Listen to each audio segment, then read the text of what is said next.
ഇന്നെല്ലാവരും ജീവിതത്തിൽ തിരക്ക് പിടിച്ചോടിക്കൊണ്ടിരിക്കുകയാണ്. അതിനിടയിൽ പ്രധാനപ്പെട്ട പല കാര്യങ്ങളും നമ്മൾ മറന്നുപോകുന്നു. പണം മാത്രമാണ് നമ്മുടെ ലക്ഷ്യം എന്നതുകൊണ്ടാവാം സ്വന്തം ആരോഗ്യവും കുടുംബവും നോക്കാൻ നാം മറന്നുപോകുന്നത്. ലോകത്ത് നമ്മളറിയാതെ പല വ്യാജ കമ്പനികളും പ്രവർത്തിക്കുന്നുണ്ട്. ഇവിടെ ഇപ്പോഴും നിയമത്തെ കാറ്റിൽ പറത്തിക്കൊണ്ടാണ് വ്യാജമരുന്ന് മാഫിയകൾ ഉയർന്നുകൊണ്ടിരിക്കുന്നത്. അതിൽ നഷ്ടമാകുന്നത് നമ്മുടെയെല്ലാം ജീവനുകളാണ്. ഇതെല്ലാം കണ്ടില്ല എന്ന് നടിക്കാൻ എന്നെപ്പോലുള്ള സാധാരണക്കാരന് ഒരിക്കലും കഴിയില്ല. കാരണം എനിക്ക് നഷ്ടപ്പെട്ടത് എൻ്റെ കുടുംബമാണ്.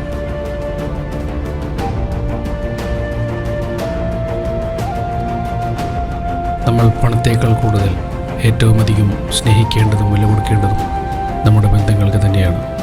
അതുകൊണ്ട് തന്നെ ഇതുപോലുള്ള വ്യാജമരുന്നുകൾക്കെതിരെ എൻ്റെ മരണം വരെ ഞാൻ പോരാടും. നമുക്ക് വേണ്ടപ്പെട്ടവർ നഷ്ടപ്പെടുമ്പോൾ മാത്രമാണ് നമ്മളിൽ പലരും പ്രതികരിക്കാൻ മുന്നോട്ട് വരുന്നത്. എനിക്ക് നഷ്ടപ്പെട്ടത് എൻ്റെ കുടുംബമാണ്.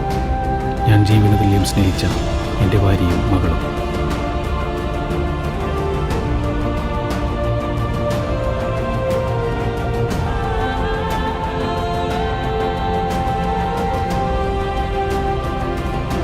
ഇതൊരു പോരാട്ടമാണ്. മനുഷ്യജീവന് മുകളിൽ വലിയ വലിയ അടിയിൽ ഉറപ്പിച്ച് ഉയർന്നു വരുന്ന മരുന്ന് കമ്പനികൾക്കെതിരെയുള്ള പോരാട്ടം. മരിക്കാൻ എനിക്ക് ഭയമില്ല. അതുകൊണ്ട് തന്നെ ഇവരോട് തോറ്റു പിന്മാറാൻ എനിക്ക് മനസ്സുമില്ല.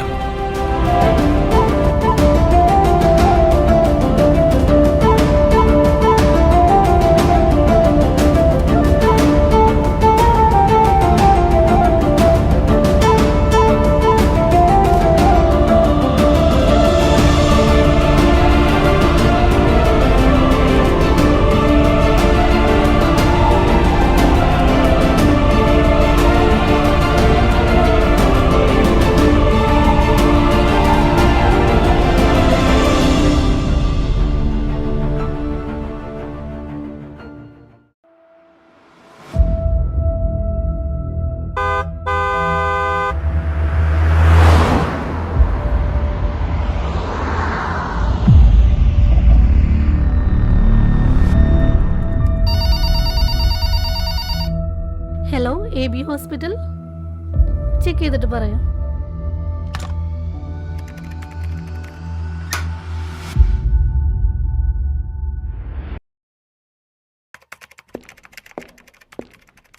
MD Arun sir. സർ, അപ്പോയിൻമെൻ്റ് എടുത്തതാണോ? യെസ്. ഓക്കെ, ഒരു minute.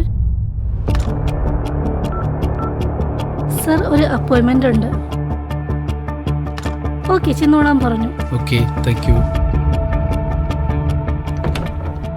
May I come in sir? Yes, come in. ഇരിക്കൂ. ശ്യാം അല്ലേ? അതെ സാർ. ഡോക്ടർ സാമുവൽ എന്നെ വിളിച്ചിരുന്നു. എന്താ കാണണമെന്ന് പറഞ്ഞത്? സർ, ഞാനൊരു മെഡിക്കൽ റെപ്പാണ്. ഇതാണ് ഞങ്ങളുടെ agency, D pharma drugs limited. ഇന്ന് ഇന്ത്യയിൽ തന്നെ നമ്പർ 1 ആണ് D pharma drugs. Mister Shyam, മെഡിസിനെ കുറിച്ച് സംസാരിക്കാനായിരുന്നെങ്കിൽ ഡോക്ടർ സാമുവലിനെ തന്നെ കണ്ടാൽ പോരായിരുന്നോ? വെറുതെ എന്തിനാ എൻ്റെ സമയം വേസ്റ്റ് ആക്കുന്നത്? സർ, 10-15% കമ്മീഷൻ കിട്ടുന്ന ലോക്കൽ മെഡിസിനെ പറ്റി സംസാരിക്കാനല്ല ഞാൻ വന്നത്. ഇതൊരു ബിഗ് ഡീലാണ്.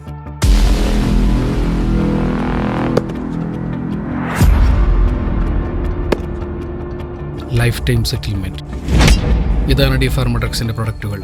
ഈ പ്രൊഡക്റ്റുകൾ കൊണ്ട് ഡോക്ടർക്ക് ഏകദേശം ലഭിക്കാൻ പോകുന്നത് പ്രതിവർഷം 2 കോടിയോളം രൂപയാണ്.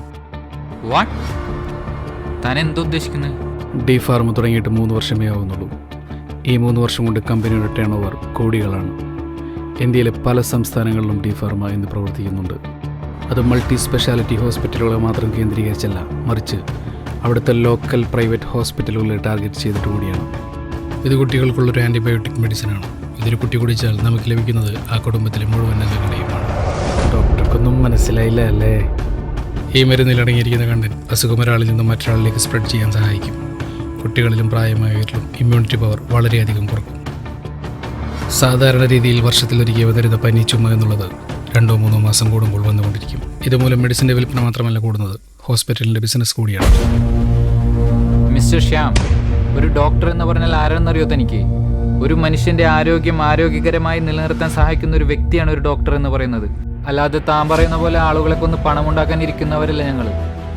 എടോ, ഇന്ന് കുട്ടികൾക്കും മുതിർന്നവർക്കും അസുഖം വന്നിട്ട് ചികിത്സിച്ചിട്ട് മാറാത്തത് എന്തുകൊണ്ടാണെന്ന് അറിയോ തനിക്ക്? ഇതുപോലുള്ള കമ്പനികളുടെ കണ്ടന്റ് കുറഞ്ഞ മരുന്നുകൾ ഉപയോഗിച്ചിട്ട് കൊണ്ട് തന്നെയാണ്. താൻ എന്താ വിചാരിച്ചേ?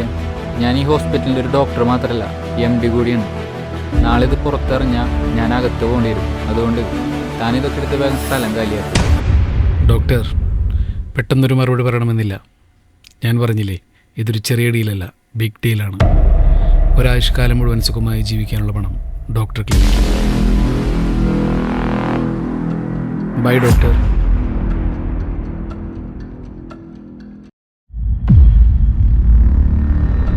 നിന്റെ ഭക്തന്മാർക്ക് വേണ്ടി നീ സംഗ്രഹിച്ചതും നിന്നിൽ ആശ്രയിക്കുന്നവർക്ക് വേണ്ടി മനുഷ്യപുത്രന്മാർക്ക് വേണ്ടി നീ പ്രവർത്തിച്ചതുമായ നിന്റെ നന്മ എത്രയോ വലിയതാകുന്നു.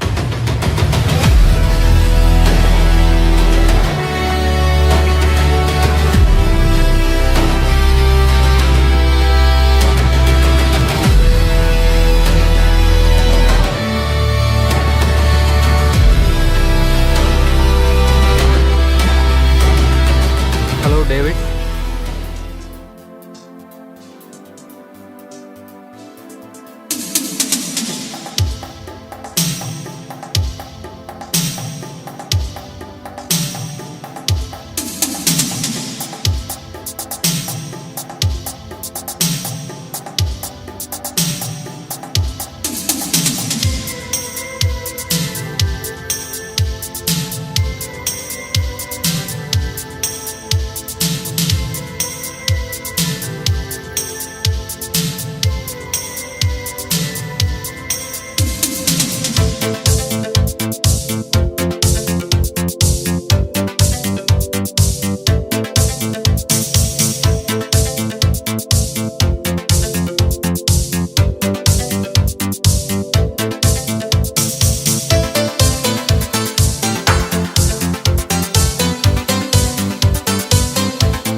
Hello, David.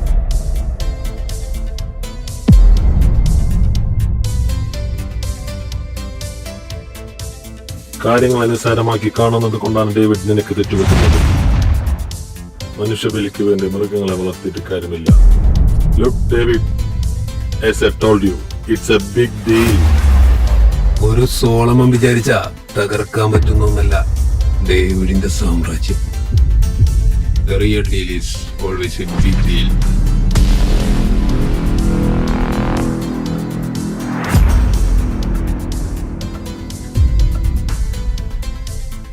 വേഷം അറിയുന്ന ശ്യാം മെഡിക്കൽ ഇൻസ്പെക്ടർ സോളമൻ ആണെന്നുള്ള കാര്യം മനസ്സിലാക്കാൻ ഡേവിഡിന് അധികം സമയം വേണ്ടിയൊന്നില്ല. ഇന്ന് അവന്റെ അവസാനത്തെ അത്താഴമ. അവനുള്ള വിരുന്ന് പീറ്റർ ഒരുക്കി വെച്ചിട്ടുണ്ട്.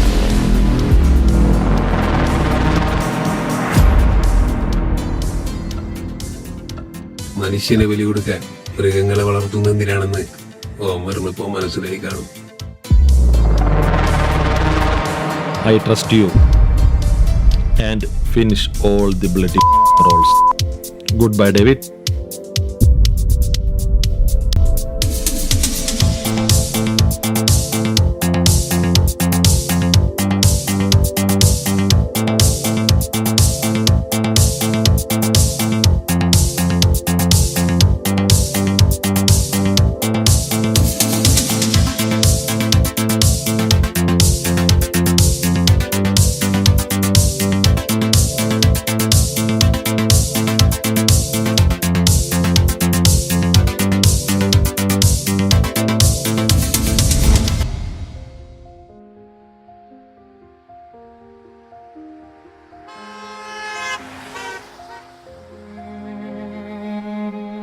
കർത്താവേ, നിർമ്മലമായ ഹൃദയം എന്നിൽ സൃഷ്ടിക്കണമേ. അചഞ്ചലമായ ഒരു നവചൈതന്യം എന്നിൽ നിക്ഷേപിക്കണമേ.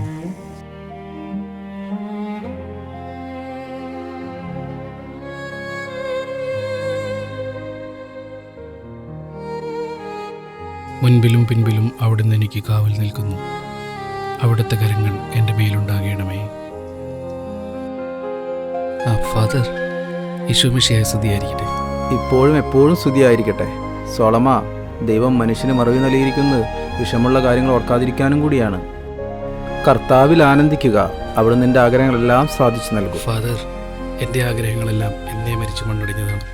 ഓർക്കാൻ ഇഷ്ടമുള്ളതൊക്കെയും ഞാനിന്ന് മറക്കാനാണ് ആഗ്രഹിക്കുന്നത്. എല്ലാവരെയും ഞാൻ കുറ്റപ്പെടുത്തുന്നില്ല ഫാദർ, പക്ഷേ പണത്തിനു വേണ്ടി മനുഷ്യരെ കൊല്ലുന്ന ഒരു പറ്റം മരുന്ന് കമ്പനികൾ ഇവിടെയുണ്ട്. സോളമ, ക്ഷമിക്കുന്നവൻ്റെ ഒപ്പം എന്നും കർത്താവിൻ്റെ കരങ്ങളുണ്ടാവും. എനിക്കുണ്ടായ നഷ്ടം അതൊരിക്കലും എന്നെ തിരിച്ചു കിട്ടില്ല ഫാദർ. പക്ഷേ മറ്റുള്ളവർക്ക് അവരുടെ കുട്ടികളെ നഷ്ടപ്പെടുന്നതിന് മുമ്പ് ഈ സത്യം ഞാൻ പുറത്തു കൊണ്ടുവരും.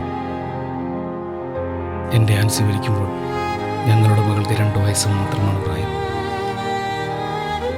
അന്നു മുതൽ അവൾക്ക് ഞാനാണെല്ലാം. ഒരു ചെറിയ അസുഖം വന്ന് ഹോസ്പിറ്റലിൽ കൊണ്ടുപോയി അവൾക്ക് കൊടുത്തത് ആവശ്യമില്ലാത്ത കുറേ മരുന്നുകളാണ്.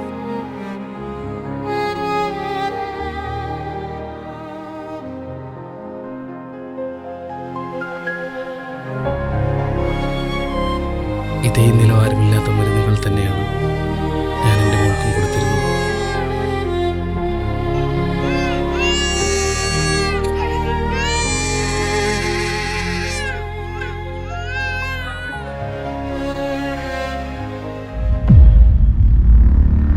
എനിക്കുറപ്പാണ് ഫാദർ, കണ്ടന്റ് കുറഞ്ഞതും നിലവാരമില്ലാത്ത മരുന്ന് കഴിച്ചിട്ട് തന്നെയാണ് എൻ്റെ മോൾ പോയത്. പണത്തിന് വേണ്ടി മാത്രം ഇതുപോലുള്ള മെഡിസിനുകൾ ഉണ്ടാക്കുന്നത് ഡി ഫാർമോടെക്സ് പോലുള്ള കമ്പനികളാണ്. അവർക്കെതിരെയുള്ള തെളിവുകളാണിതെല്ലാം. നാളെ ഇത് പുറം ലോകം അറിഞ്ഞാൽ രക്ഷപ്പെടുന്നത് ഒരുപാട് കുടുംബങ്ങളായിരിക്കും. കേരളത്തിനകത്ത് തന്നെ ഡി ഫാർമയ്ക്ക് വേണ്ടി മാത്രം പ്രവർത്തിക്കുന്ന ഒരുപാട് ഏജൻറ്റുമാരുണ്ട്. കേരളത്തിലെ മിക്ക ജില്ലകളിലും ഇവരുടെ ഏജൻറ്റുമാർ കമ്പനിക്ക് വേണ്ടി മരുന്നുകൾ എത്തിച്ചു കൊടുക്കുന്നുണ്ട്. ഇവർ സപ്ലൈ ചെയ്യുന്ന നിലവാരമില്ലാത്ത ഈ മരുന്നുകളാണ് നമ്മളുടെ കുട്ടികൾക്ക് നമ്മളറിയാതെ നാം കൊടുക്കുന്നത്. ഇവരെയെല്ലാം നിയമത്തിന് മുന്നിൽ എത്തിക്കുക എന്നതാണ് ഫാദർ എൻ്റെ ലക്ഷ്യം.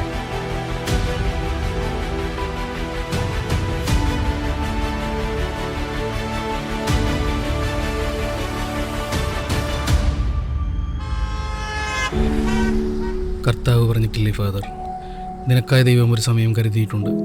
അന്ന് നിൻ്റെ ഹൃദയം സന്തോഷത്താൽ നിറയും. നീ ആഗ്രഹിക്കുന്നതിലും അപ്പുറം ദൈവം നിനക്കായി തരും. ആ സമയത്തിന് വേണ്ടിയാണ് ഫാദർ ഞാൻ കാത്തിരിക്കുന്നത്. നിന്റെ വിഷമം എനിക്ക് മനസ്സിലാവും. ദൈവം നിനക്ക് സമാധാനം തരട്ടെ. എനിക്കെന്ത് തന്നെ സംഭവിച്ചാലും, ആരെല്ലാം എതിർത്താലും, ഒരു ദിവസം സത്യം പുറത്തു വരും. എന്നിലൂടെ അല്ലെങ്കിൽ മറ്റൊരാൾ അത് സമൂഹത്തിന് മുന്നിൽ കൊണ്ടുവരിക തന്നെ ചെയ്യും. വരട്ടെ ഫാദർ, എനിക്ക് വേണ്ടി പ്രാർത്ഥിക്കണം.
വിട്ടേരുന്നവനാ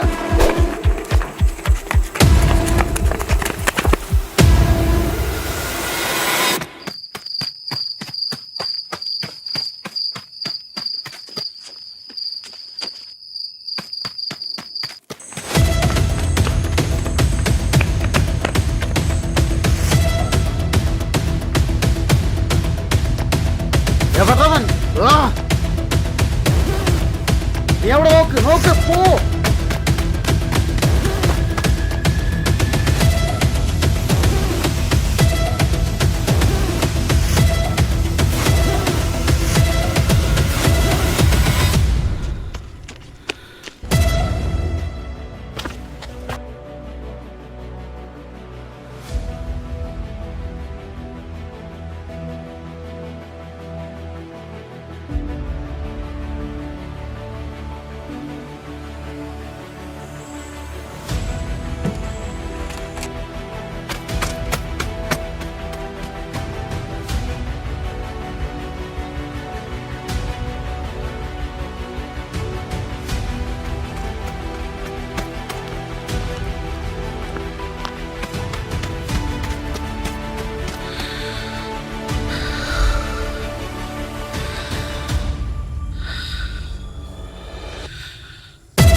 ചാലക്കുടി ചന്തക്ക് പോകുമ്പോൾ ചന്ദന ചോപ്പുള്ള മീൻകാരി പെണ്ണിനെ കണ്ടേ ഞാൻ. ചെമ്പല്ലി കരിമീൻ ചെമ്മീനെ പെണ്ണ്.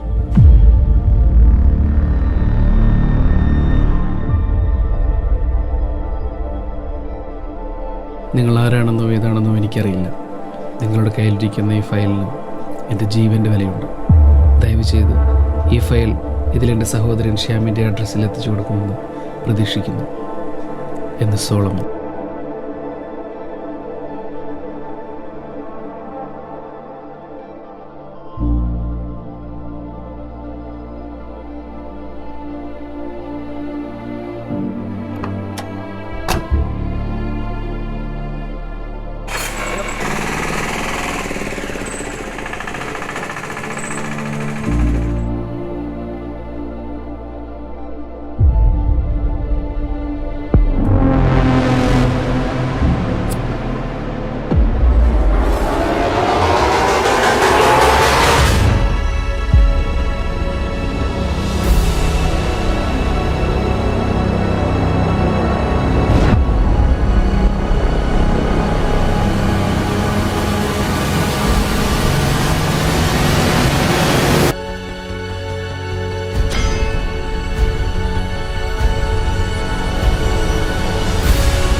നിനക്കുള്ള കൊട്ടേഷനാ, പോയി ചാവണം.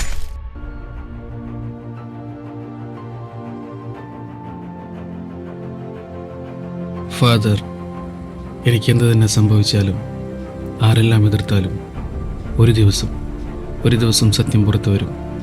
എന്നിലൂടെ അല്ലെങ്കിൽ മറ്റൊരാളത് സമൂഹത്തിന് മുന്നിൽ കൊണ്ടുവരും.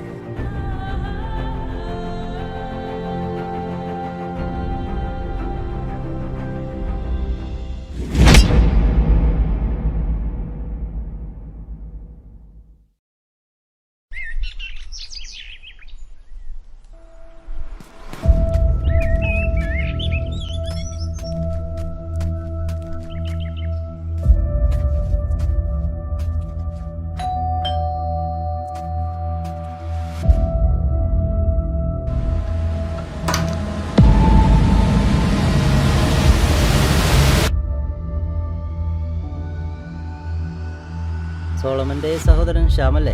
അതെ.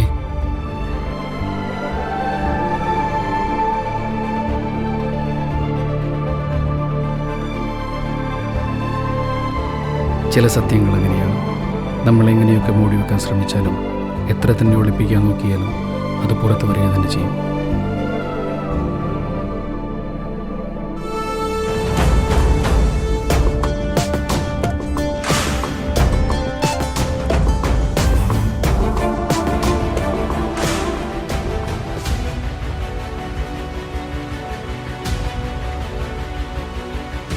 സാർ, ഒരു നിമിഷം. സോളമന്റെ മരണത്തിന്റെ പിന്നിൽ ആരൊക്കെയാണ്? സോളമന്റെ മരണത്തിന്റെ പിന്നിൽ ഡേവിഡ് ജോണിന് പങ്കുണ്ടോ? സാർ, ഇന്ത്യയിൽ ഒരുപാട് മരുന്ന് കമ്പനികൾ ലൈസൻസ് ഇല്ലാതെ പ്രവർത്തിക്കുന്നുണ്ടല്ലോ. അവയ്ക്കെതിരെ എന്ത് ആക്ഷനാണ് എടുക്കാൻ പോകുന്നത്? കാള പറ്റൂ എന്ന് കേൾക്കുമ്പോൾ കേക്ക് മുറിച്ച് ആഘോഷിക്കുന്ന ആളുകളാ നിങ്ങൾ മീഡിയ. കേരളത്തിൽ എന്നല്ല, ഇന്ത്യയിൽ തന്നെ ബിസിനസ് ചെയ്യുന്ന പല പ്രമുഖ കമ്പനികൾക്കെതിരെയും ഇതുപോലുള്ള ആരോപണങ്ങൾ വരാറുണ്ട്. അതെല്ലാം തന്നെ ആ കമ്പനിയെ തകർക്കാനുള്ള മറ്റ് സ്ഥാപന ഉടമകളുടെയും കൂട്ടാളികളുടെയും വൃത്തികെട്ട കളികളാണ്. അതിലെല്ലാം പെട്ടുപോകുന്നത് ഇതുപോലുള്ള പാവപ്പെട്ട സോളമനാണ്. കുറച്ചു ദിവസം മുമ്പാണ് കപ്പ് സിറപ്പ് കഴിച്ച് കുട്ടികൾ മരിച്ചത്. അതിനെക്കുറിച്ച് താങ്കൾക്ക് എന്താണ് പറയാനുള്ളത്? കുട്ടികൾ മരുന്ന് കഴിച്ച് എന്തെങ്കിലും സംഭവിച്ചിട്ടുണ്ടെങ്കിൽ തന്നെ അതിൽ അവരുടെ മാതാപിതാക്കൾക്ക് തോന്നും. ഒരുപക്ഷെ അവർ കൊടുക്കുന്ന അളവിലും മരുന്നിലും വ്യത്യാസം വന്നേക്കാം. അതുകൊണ്ട് തന്നെ എല്ലാ മരുന്ന് കമ്പനിക്കാരെയും കുറ്റം പറയാൻ പറ്റും. സാർ, അപ്പോൾ സോളമന്റെ മരണത്തിന്റെ ഉത്തരവാദി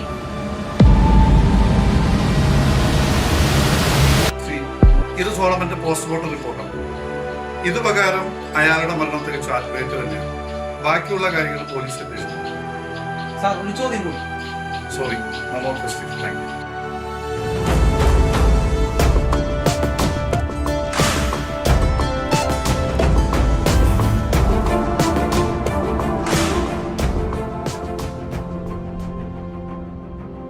സോളമന്റെ മരണം ഒരു കൊലപാതകമല്ല എന്നും തികച്ചും ആത്മഹത്യയാണെന്നും പോസ്റ്റ്മോർട്ടം റിപ്പോർട്ടിൽ പറയുന്നത്.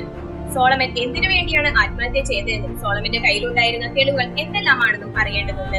തത്സമയം MT വിഷനിൽ നിന്നും അഞ്ജലി.